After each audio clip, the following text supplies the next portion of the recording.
మీ ఎలాంటి వ్యాపార ప్రకటనలకైనా వెంటనే మా ఛానల్ సంప్రదించండి. గురుగారు, ఇంట్లో శివలింగం కొంతమంది పెడుతూ ఉంటారు. మరి ఇంట్లో శివలింగం పెట్టవచ్చా, పెట్టకూడదా? ఏమంటారు మీరు?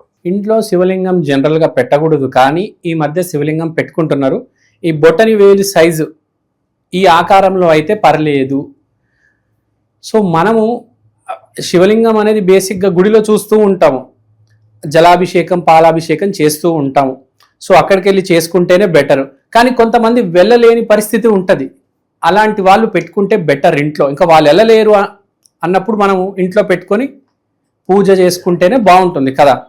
It is not possible for every one.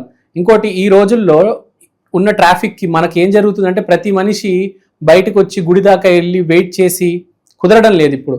So ప్రాక్టికల్గా చూసుకుంటే మన ఇంట్లో శివలింగం పెట్టుకోవచ్చు.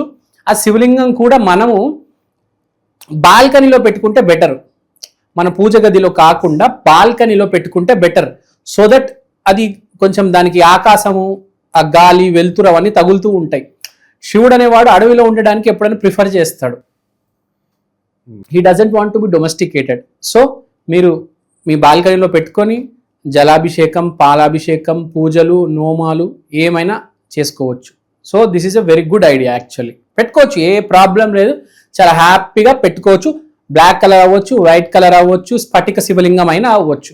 హ్యాపీగా దాన్ని బాగా మెయింటెనెన్స్ చేయాలి. దాన్ని అట్లా పక్కన పడేసి వదిలేయకూడదు, మర్చిపోకూడదు. దాన్ని చాలా చక్కగా నీట్గా చూసుకోవాలి. మన ఇంట్లో ఒక చెట్టు తెచ్చుకుంటే, ఒక చిన్న మొక్క తెచ్చుకుంటే దాన్ని ఎంత నీట్గా చూసుకుంటాము, రోజు నీళ్ళు ఎలా వేస్తాము, అలానే శివలింగాన్ని చాలా జాగ్రత్తగా చూసుకోవాలి. ఎక్కడ పడితే అక్కడ మూలకు పడేయకూడదు, అంతే.